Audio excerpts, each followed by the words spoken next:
Hi guys, it's Kimberly from Brit Co, and I'm at the yellow couch in our New York City offices with Priya Malani, the founder of Stash Well.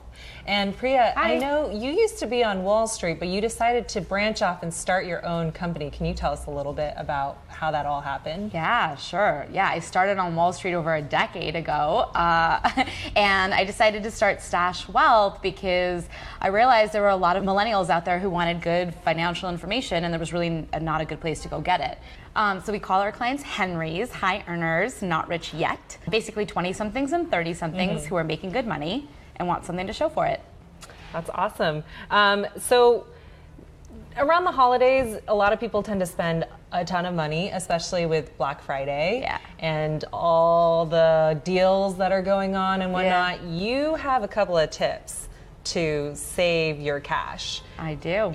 So before shopping is actually key, right? So what's the #1 rule that you have prior to shopping? Yeah, I mean, the best way to make sure that you have enough money to shop at the holidays is to plan in advance, right?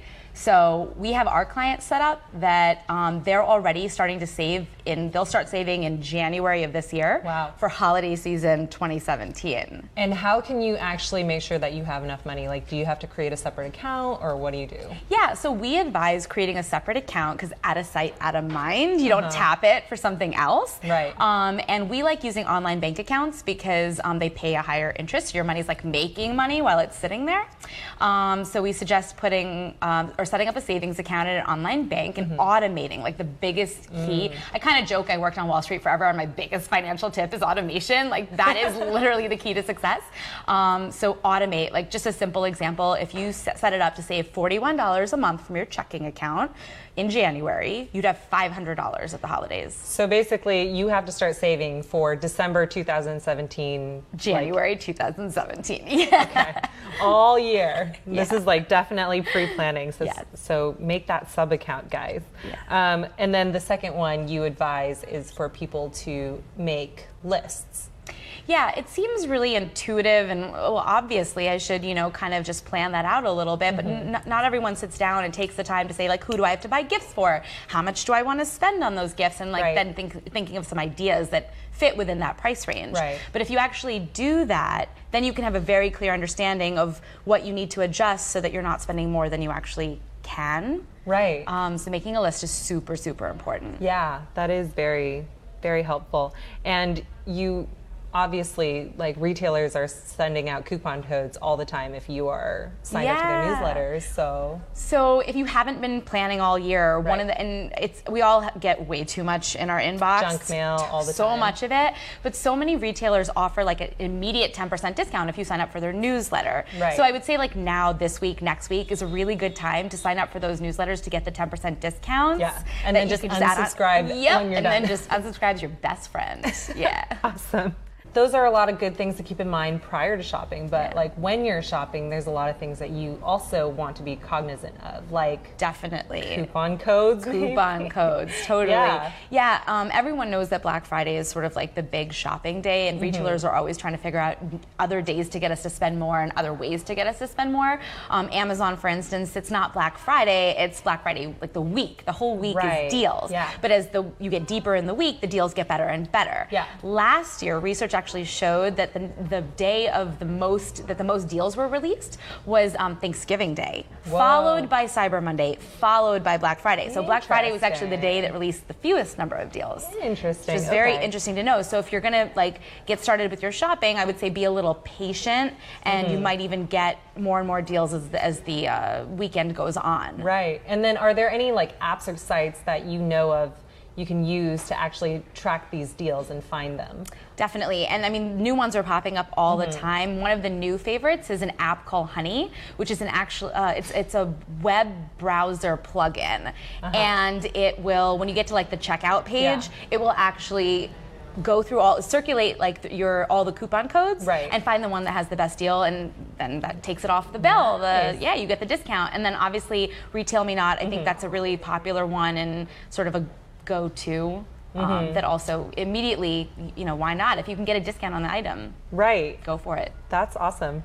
And there's also a plugin you can use, right? It's called Price Blink? Price Blink, yeah, it's very good with electronics, and it kind of lives in your browser window. Right. And when you're on a site and you're shopping for like a high-priced electronic, you don't have to go to a different site to see how much it's priced at. Price Blink pulls all the information together, and then there's a little drop-down arrow. You click that, and it'll say, "Oh, this TV you're trying to buy, it's here for this price, and at this store for this price." And then it makes it just like really quick, so you don't have to like price comparison without having to go from site to site. Very nice. Wow, technology is so great now. Like, why would you ever shop anywhere else except on the internet? Okay, and then doorbusters. That's a whole nother one. Oh gosh. Yeah, I can imagine. So if you are shopping not online, you can be looking for all those doorbusters that they're trying to get you into the store, and they give out extra freebies. Yeah. So basically, have a plan. Have a plan. Have a plan. And purchase protection. What do you want to use to purchase? And a lot of people default, I think, in our generation to their debit cards. But quite honestly, if you use your credit card responsibly, it offers a lot more protection. There's purchase protection, as you mentioned, which if anywhere between 60 and 90 days, you have to check your credit card for the specifics. But if your item gets stolen or it's damaged, then there's like protection there. Price protection. So if the item drops in price, like you buy the item in December and then it goes on sale, huge deep discount in January, they'll refund you the difference. Some credit cards do roll back that price for you. Right, exactly. And refund you and fraud protection is a really big one too. Absolutely. So for people who are not very confident with staying on budget when they're using their credit cards, do you have any tips? Yes, I have two big tips for that one. One is a company called DEBIT. DEBIT, you link your checking account and you link your credit card. Every time you swipe your credit card, it withdraws the money from your checking account and it holds it in a separate account. And then at the end of the month, DEBIT pays your bill off for you in full and on time. So you see the money coming out as you're shopping, but you have all those protections we just talked about because you're using a credit card. That's a really big tip. Another one is going back to the list that we told you to make. If you go through your list and you decide, okay, well, this is about how much I'm going to be spending across all the different people and family and friends I'm buying for.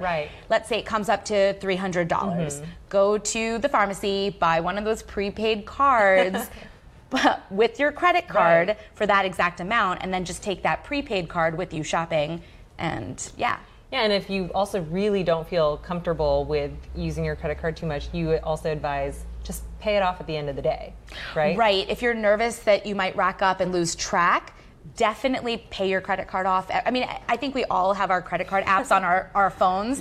So you get into bed real quick, you're checking your phone, last thing, just check and hit pay on your credit card app, and boom, you're back to a zero balance. And that also helps build your credit. It does also. The more often you pay your credit card, the quicker you build your credit score. Added bonus. Yes. Guys, definitely use that. And what about gift cards? I know people oftentimes get a ton and then like you just kind of lose track of them. I'm notorious. I walk out of the house and I'm like, crap, I forgot my gift cards. So there's this really cool app called Gift, G-Y-F-T, and you can actually digitize your gift cards. So it literally, you put in all the information, and then when you go to the store, you pull up, like let's say you're at a specific XYZ store, you pull up that gift card and they can just scan your phone and it deducts automatically. So you're using your gift cards, you just don't need the physical card. Or if you feel like you're not going to use your gift cards, there's another website called Raise, R-A-I-S-E. And Raise, you can trade in your gift card, you can sell your gift card, you can buy a gift card at a discount. Wow. So it's instant savings right there. I saw an $800, I don't know, but it was a large amount. It was like $800 to TJ Maxx. And you could buy it for $657 or something like that. So it was like instant built-in savings. So basically, use your gift cards. Don't lose track of them. Either sell them, keep them, and consolidate them, digitize them. Whatever. Just use them. Use them. It's money. Those are all the things that you have to keep in mind when you're shopping. We've covered what you have to do before shopping, but what do you have to do when all the shopping is done and over? Yeah.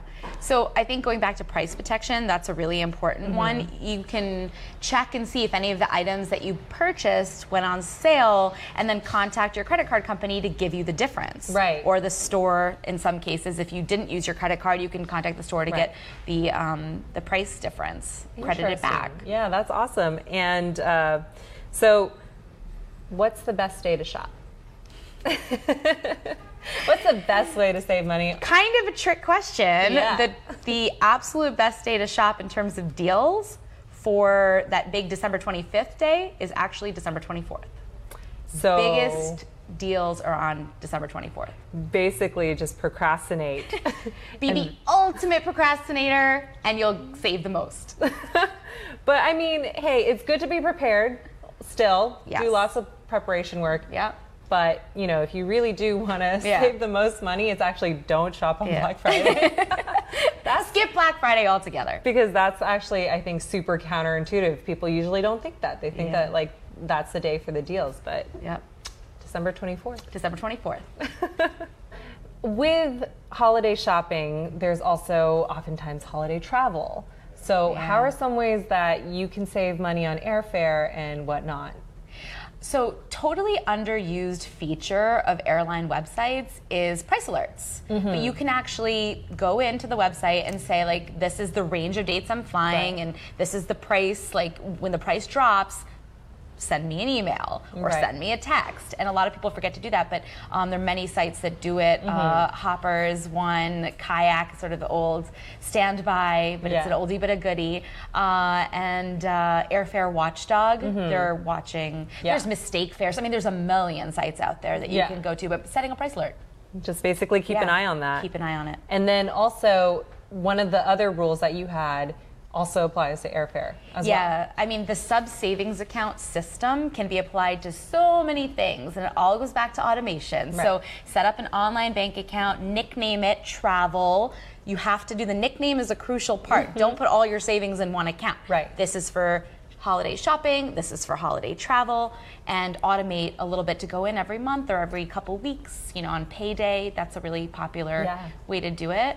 And that way, when you go to travel, you can use your credit card to get the rewards points. Of course. And then you just sweep the money out of your savings account, pay off your credit card. Very nice. Okay. And that, of course, you can use year-round. You can use it for all kinds of goals. Yes. Totally. Awesome. Well, I mean, that is a lot of tips, but keep those in mind for when you're holiday shopping and also holiday traveling. Thank you so much for being here again, so fun. Priya. Thanks. And if you guys have any questions, drop them down in the comments and we'll get to them for sure. And Priya, once again, thank you. Thank you. Tune in again. Bye. Bye.